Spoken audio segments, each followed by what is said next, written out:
बिस्मिल्लाहिर्रहमानिर्रहीम। इय्याका नअबुदु व इय्याका नस्तईन।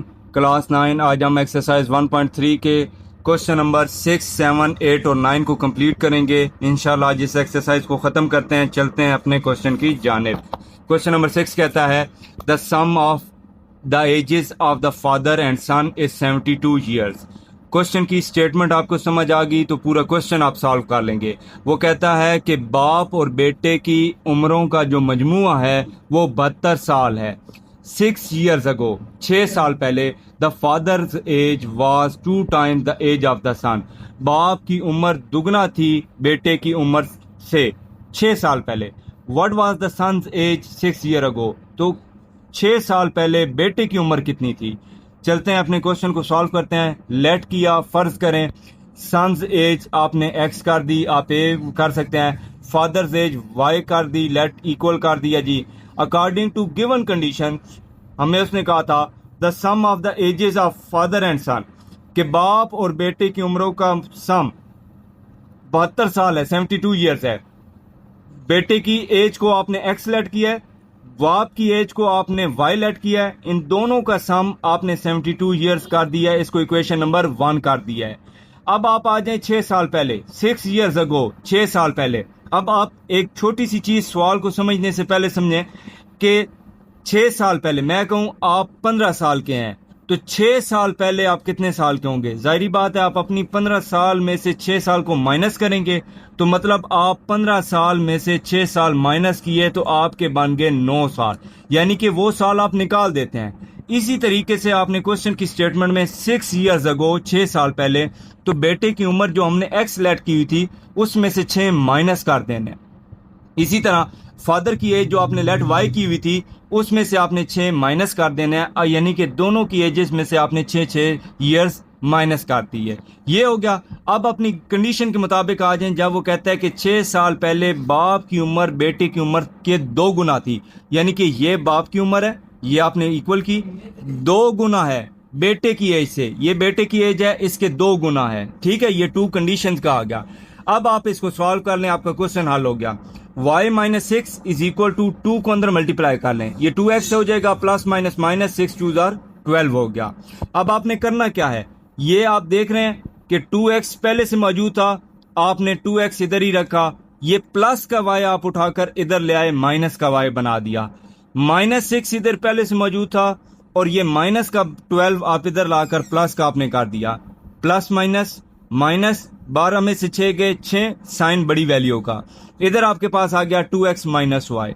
आपने आर करके इसको सीधा कर लिया, 2x minus y is equal to 6। अब ये इक्वेशन नंबर 2 हो गई। इक्वेशन 2 और इक्वेशन 1 पर आपने गौर करना है।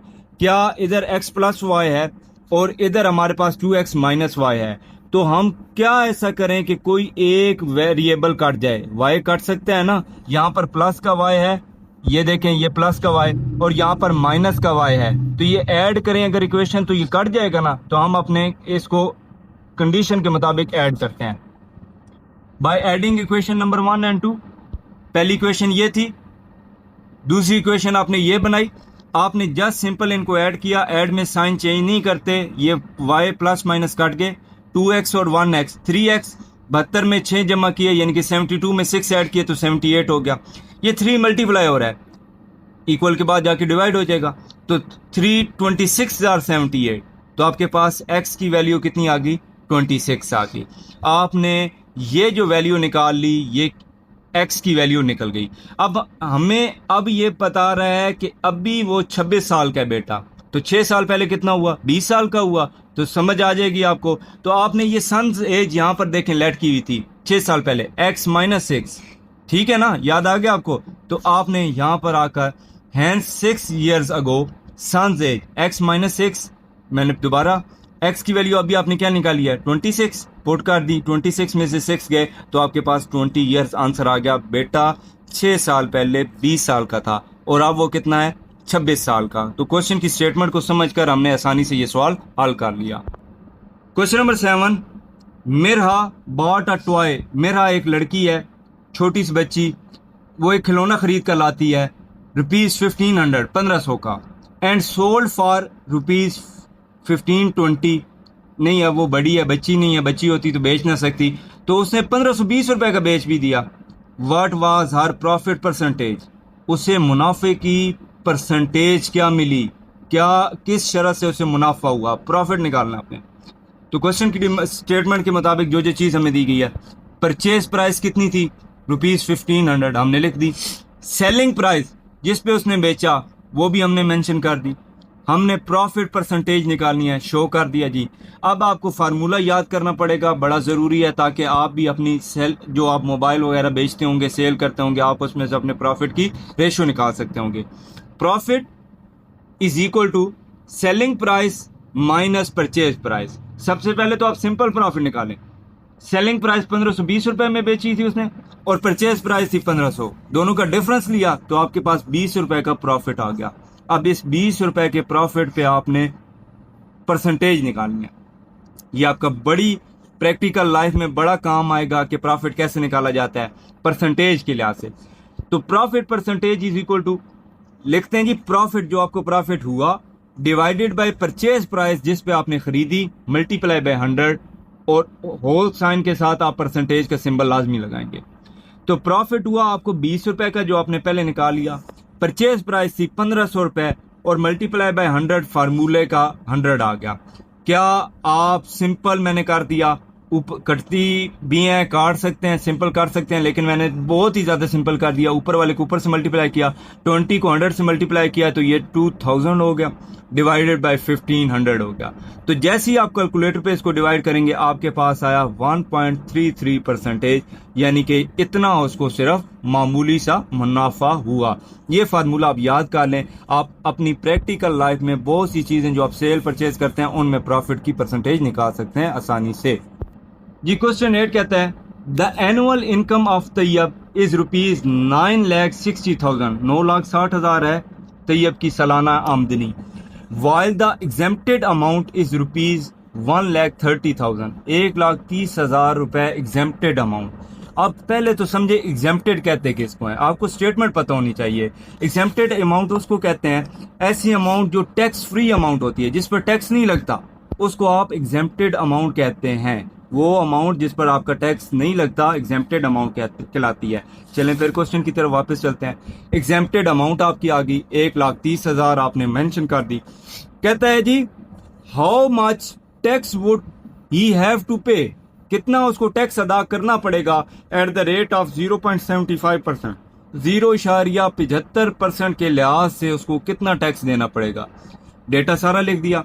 एनुअल इनकम आ गई जी 9,60,000, एग्जेम्प्टेड अमाउंट जिस पर टैक्स नहीं लगता वो 1,30,000 है। तो पीछे हमारे पास अमाउंट पहले रह की कितनी गई, हमने जिस पे टैक्स लगाना है वो पहले निकाल लेते हैं। तो annual minus exempted total minus tax free amount, तो आपके पास बच गई आपके पास 8,30,000 रुपए जिस पे आपने टैक्स लगाना है। लगाते हैं जी टैक्स। अब आप अगर आप यानी कि इससे आसानी से अपने पेरेंट्स की सैलरी पर भी टैक्स काउंट कर सकते हैं अगर आपको ये फार्मूला समझ आ गया तो जी। तो टोटल अमाउंट पे टैक्स लगाना है जो 8,30,000 अब हमारे पास है। तो मैंने लिखा जी टैक्स ऑन अमाउंट, अमाउंट जिस पर हमने टैक्स मालूम करना है वो 8,30,000 थी जो अभी मैंने निकाली, और उस पर 0.75% के लिहाज से टैक्स निकालना था। लिख दिया जी 8,30,000 मल्टीप्लाई बाय 0.75, और ये परसेंटेज के सिंबल को खत्म करने के लिए 1/100 यानी कि 100 से डिवाइड कर देते हैं। सिंपल बात, परसेंटेज के सिंबल को खत्म करने के लिए 100 से उस रकम को डिवाइड कर देते हैं। 1/100 लिख दिया। अब आपने करना क्या, ये देखिएगा, मैंने सिंपल ये किया कि ये 100 की 2 सिफरें इसकी 2 सिफरों के साथ काट दी, क्योंकि ये टोटल के साथ डिवाइड हो रहा था। तो आपके पास यहां पर बचा 8,300 रुपए, ऐसे ही है ना, बच के आपके पास मल्टीप्लाई बाय 0.75 जो ये रकम बची ये लिख दी मैंने। ठीक है, 100 की 2 सिफरें इसकी 2 सिफरों से कट कर दी, तो जो रकम बची आपस में मल्टीप्लाई किया तो 6,225 रुपए उसको टोटल टैक्स देना पड़ जाएगा जब आप इससे मल्टीप्लाई करेंगे। ये आपका आंसर है। क्वेश्चन नंबर 9 है find the compound markup on ₹3,75,000 for 1 year at the rate of 14% compounded annually. ठीक हो गया, हमने फाइंड क्या करना है, कंपाउंड मार्कअप। मार्कअप किसको कहते हैं, पहले आपको ये पता होनी चाहिए चीजें। मार्कअप कहते हैं मिसाल के तौर पर मेरे पास 5 लाख रुपए की एक चीज़ है, मेरे पास एक अमाउंट है 5 लाख रुपए की एक कॉस्टली चीज़ है, बाइक एक है मिसाल के तौर पर। मैं कहता हूँ मैं किसी को भी सेल करूंगा तो वो 5 लाख से ऊपर प्रॉफिट रख कर करूंगा। इसकी सबसे बड़ी मिसाल जो आप समझ सकते हैं, जो लोग इंस्टॉलमेंट पर चीज़ें देते हैं आपको, इलेक्ट्रॉनिक्स की बहुत सी शॉप आपको इंस्टॉलमेंट पर चीज़ें देती हैं। मोबाइल की जेन्युइन प्राइस जो होती है 30,000 होती है, लेकिन वो कहते हैं अगर आप हमारे साथ साल की किस्तें बना लें तो यही चीज़ आपको 45,000 पड़ेगी। तो उसे मार्कअप कहते हैं। आपको मार्कअप का मतलब पता होना चाहिए कि असल कीमत पर मुनाफे के लिए इजाफी रकम वसूल करना मार्कअप कहलाता है। मिसाल से समझ आ गई आपको कि असल प्राइस थी 5 लाख, मैंने वो चीज बेची किस्तों की सूरत में और टोटल प्राइस पड़ गई 6 लाख, तो जो लाख रुपए ऊपर मैं कमा रहा हूं वो मेरा मार्कअप है, प्रॉफिट है ऊपर का। ठीक है, तो इसे मार्कअप कहते हैं। वो कहते हैं आपके पास 3,75,000 रुपए की असल प्राइस वाली एक चीज थी, आपने साल के लिए उसको दिया 14% के हिसाब से। ठीक है, तो अब आपने मार्कअप निकालना है कि 14% के हिसाब से उस पर मार्कअप यानी कि ऊपर प्रॉफिट बना कितना। चलें जी, करते हैं हल। प्रिंसिपल अमाउंट, इसको पी से डिनोट किया। टोटल कीमत यानी कि जो एक्चुअल प्राइस थी वो 3,75,000। टाइम पीरियड उसने हमें 1 साल का दिया जो मेंशन है क्वेश्चन में, ये देख लें, टाइम पीरियड फॉर 1 ईयर। ठीक है, तो 1 साल का हमने टाइम पीरियड मेंशन कर दिया।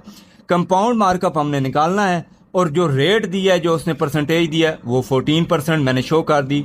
ये 14% ये मैंने शो कर दिया। अब इसका सिंपल फार्मूला है, markup is equal to principal amount multiply by rate multiply by time period. सिर्फ ये आपने याद करना, आपका क्वेश्चन सॉल्व हो गया। तो प्रिंसिपल अमाउंट थी 3,75,000, रेट आपके पास था 14% और टाइम पीरियड था 1 ईयर, तो 1 ही शो करेंगे ना।